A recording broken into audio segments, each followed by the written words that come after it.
Pada suatu hari, Buddha sedang mengawasi dunia. Semua tampak seimbang, para dewa abadi di surga, naga di lautan, dan di antaranya manusia dan para iblis. Sampai pada suatu hari, seekor kera lahir dari sebuah batu ajaib. Kera itu pun bisa mengeluarkan cahaya dari matanya, sampai-sampai mengganggu kaisar langit yang berada di kayangan. Kaisar langit pun hendak menghukum si kera tersebut. Lalu Buddha pun datang mengatakan bahwa kera tersebut adalah makhluk yang sangat kuat, yang takdirnya akan sangat penting di dunia ini. Di pagi harinya, si kera tersebut menemukan kawanan kera lain. Dia melihat seorang ibu dan anaknya. Si kera iri terhadap anak dan ibu tersebut. Si kera ingin merasakan pelukan dari kera lain, jadi dia pun mencoba mendapatkan beberapa pelukan dari kera-kera lainnya. Tapi ia malah dianggap aneh oleh kera-kera lain, karena dia sangat asing bagi para kera lokal. Si kera tersebut pun diajari oleh kera dewasa cara mencari makan. Dia juga diberitahu bahwa kera hanyalah sekerikil batu dari alam semesta, dan hanyalah para dewa abadilah yang pantas hidup bebas. Si kera yang tidak menghiraukan kata-kata kera dewasa itu, dengan kecerobohannya ia pun memancing perhatian seekor iblis kucing, dengan langsung mengambil salah satu anak kera untuk dimakan. Kera-kera lain pun menyalahkan kejadian ini pada kecerobohan si kera tersebut. Ia pun diusir oleh kawanan kera lainnya. Si kera kembali ke gunung tempat dia lahir, dan dia pun berlatih hari demi hari untuk mengalahkan iblis kucing tersebut. Saat si kera sedang duduk sendiri di atas gunung, dia melihat si iblis kucing keluar dari sarangnya. Si kera tersebut pun memperingati para kera-kera lain bahwa iblis kucing telah datang. Si kera mencoba melawan iblis kucing itu, tetapi si kera masih terlalu lemah bagi sang iblis kucing. Si kera pun gagal menghentikan iblis kucing untuk menangkap seekor anak kera. Kera-kera lain berkata jika ingin mengalahkan iblis haruslah menggunakan senjata yang hebat. Dan senjata itu ada di kerajaan naga laut dalam. Si kera tersebut pun berkata bahwa dia akan pulang membawa senjata itu. Di kerajaan laut, Raja Naga sedang berpesta dan merencanakan menenggelamkan dunia dan menguasainya dengan tongkat sakti miliknya. Saat si kera sampai di kerajaan laut, tongkat itu berbicara kepada si kera bahwa tongkat itu sudah menunggunya selama 5.000 tahun. 5,000 years? Saat si kera menyentuh tongkat itu, sang tongkat langsung menyesuaikan ukurannya dengan si kera. Raja Naga yang merasa tongkat saktinya dicuri langsung memberitahukan hal ini kepada Kaisar Langit. Kaisar Langit tidak peduli dan menyuruh Raja Naga untuk membereskan masalahnya sendiri. Di sisi lain, si kera langsung pergi ke sarang iblis kucing untuk menyelamatkan anak kera yang sudah diculik. Si kera yang sedang menyelamatkan anak kera tersebut pun ketahuan oleh iblis kucing. Dengan bantuan tongkat sakti, dia pun bisa dengan mudah mengalahkan iblis kucing sampai-sampai terpantal ke istana langit. Si kera tersebut pun diangkat oleh kera-kera lain menjadi Raja Kera. Salah satu kera tua pun berkata bahwa tongkat sakti itu seharusnya dimiliki oleh dewa abadi di kayangan, dan si Raja Kera tidak pantas memilikinya. Raja Kera tersebut pun berkata, baiklah, aku akan menjadi salah satu dewa abadi yang tinggal di kayangan. Si kera tua berkata mustahil untuk Raja Kera menjadi dewa abadi, bahkan untuk mendapatkan perhatian mereka saja si Raja Kera perlu mengalahkan 100 iblis. Si Raja Kera berkata bahwa dia akan mengalahkan 100 iblis dan menjadi dewa abadi. Si Raja Kera tersebut pun pergi bersama tongkat saktinya untuk mengalahkan 100 iblis.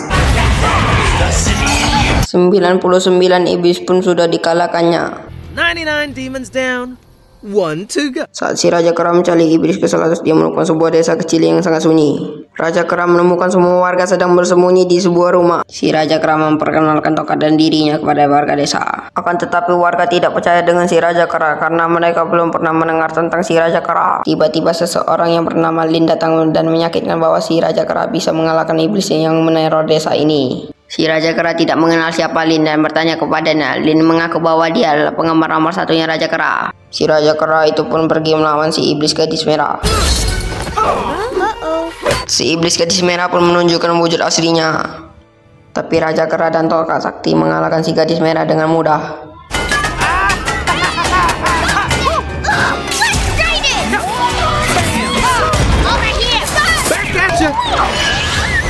Beef dish, sire. Lettuce wrapped or skewers.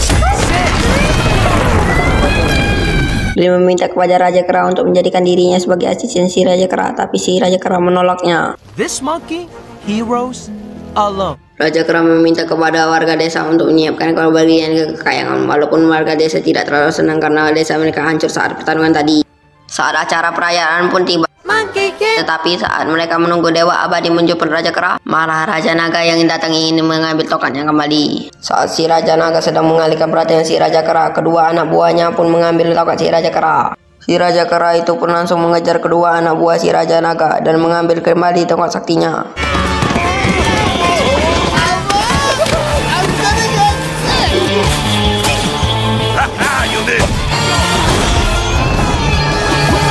Keesokan harinya si Raja berpikir kenapa dia belum dijemput oleh para Dewa Abadi. Si Raja Kera berpikir mungkin untuk menjadi Dewa Abadi dia haruslah menjadi abadi terlebih dahulu. Tanpa disadari oleh Raja Kera, Lin selalu mengikuti kemanapun si Raja Kera akan pergi. Lin masih berniat untuk menjadi asisten si Raja Kera. Awalnya Raja Kera menolak, tapi setelah dibujuk oleh tongkat sakti, ia pun mau menerima Lin sebagai asistennya. Si Raja Kera pergi ke kuburan. Dia berniat pergi ke neraka untuk menyoret namanya di gulungan kematian. Si Raja Kera dan Lin pergi ke neraka untuk melewati penjaga neraka yang bernama Yama. Si Raja Kera membuat Lin menjadi tumbal untuk pergi ke tempat gulungan kematian berada. Saat mereka berdua sampai ke ruangan gulungan kematian, Yama sudah berada di sana menunggu mereka. Pertarungan pun tidak terhindarkan jika cerita si Raja Kera berhasil mencoret namanya di gulungan kematian.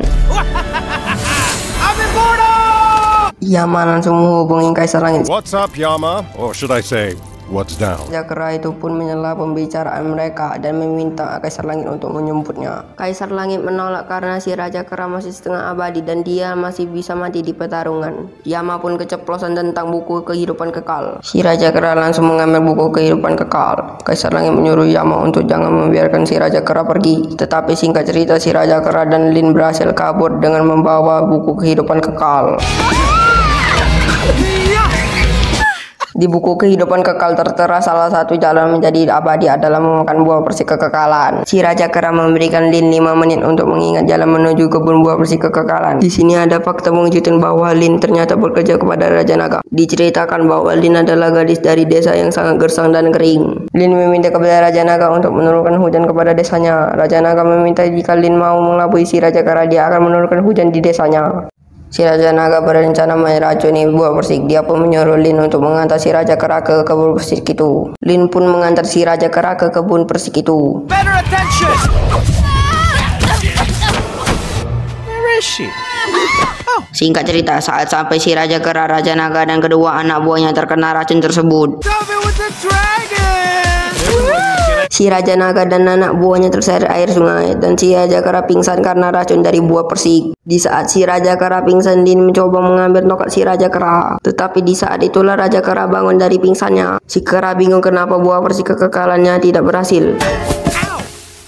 Mereka berdua pun menemukan cara lain untuk menjadi abadi, yaitu meminum eliksir keabadian dari Dewi Wangmu. Mereka berdua langsung pergi ke Istana Langit di Kayangan. Di Istana Langit mereka melihat Dewi Wangmu yang sedang pergi dan mereka langsung masuk ke lab Dewi Wangmu.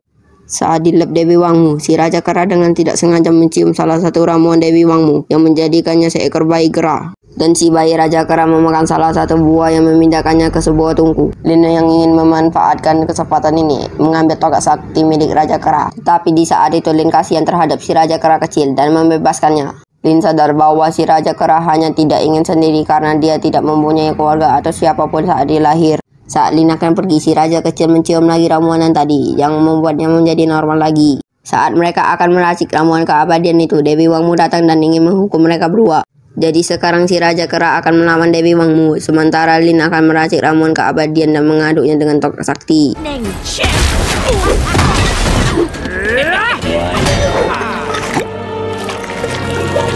Saat ramuan keabadiannya jadi dan Raja Kera hendak meminumnya, Dewi Wangmu menghancurkan ramuan itu dengan petirnya. Untungnya masih ada sedikit ramuan di ujung tongkat sakti milik Raja Kera. Raja Kera pun meminumnya dan menjadi abadi. Dewi Wangmu menyerangnya dengan petir, tetapi malah membuat si Raja Kera semakin kuat dan besar. I'm immortal!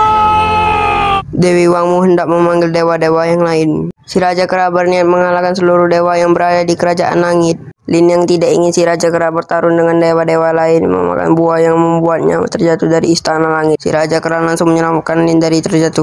Lin berkata bahwa mungkin mengalahkan para dewa bukanlah jawaban yang benar untuk kesepian si Raja Kera. Mungkin menolong orang-orang yang lebih membutuhkan akan menjadi tugas yang lebih baik. Lin meminta si Raja Kera untuk menolong desanya, tetapi si Raja Kera menolak karena menurutnya dia bisa melakukan hal yang lebih besar. Si Raja Kera berkata, jika Lin ingin menyelamatkan desanya, lakukanlah sendiri. Jika kau tidak merasa mampu, lihatlah aku seorang kera biasa yang menjadi abadi. Jika menginginkan sesuatu, jangan bertanya kepada siapapun, lakukan saja. Lin yang mendengar kata-kata si Raja Kera berniat menipunya dengan membuat menahan napas di bawah air. Lalu Lin mengambil tongkatnya. Lin memanggil kedua anak buah si Raja Naga untuk mengambil tongkat itu dan mereka mengatakan hujan di desanya akan segera datang. Saat si Raja Kera keluar dari air, Lin mengaku bahwa dia mengambil tongkat si Raja Kera dan memberikannya kepada Raja Naga. Dan hanya itulah satu-satunya cara untuk menyelamatkan desanya. Si Raja Kera sangat marah, langsung memanggil si Raja Naga. Si Raja Kera meminta tongkat saktinya kembali, tetapi si Raja Naga menolak dan dia memberitahu Lin tentang rencananya untuk menguasai dunia. Lin yang menyesali perbuatannya ingin membantu si Raja Kera, tetapi si Raja Kera menolak karena dia tidak mempercayai Lin lagi. Si Raja Kera langsung pergi meninggalkan Lin. Di sisi lain, si Raja Naga membuat badai tornado dari tongkat sakti dan sekaligus menunjukkan wujud aslinya. Si Raja Kera yang sudah datang langsung menyerang si Raja Naga. Punching bag! Si Raja Kera kewalahan melawan Raja Naga, tapi tetap saja si Raja Kera sudah abadi. Lin meminta Raja Naga untuk jangan menghancurkan desanya, dan Lin juga menipu Raja Naga dengan mengatakan bahwa kelemahan si Raja Kera adalah petir. Si Raja Naga setuju dan langsung menyambar Raja Kera dengan petir. Raja Kera menjadi lebih kuat karena disambar petir seperti sebelumnya. Si Raja Kera membalikkan keadaan, mengalahkan si Raja Naga.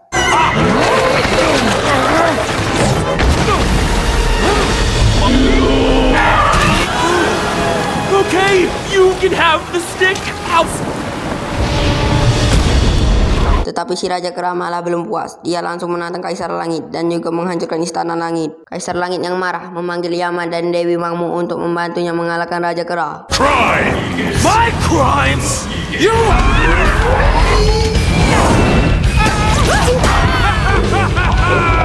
Tetapi kekuatan mereka bertiga masih kalah jauh dengan si Raja Kera. Si Raja Kera langsung mengalahkan mereka dengan mudah.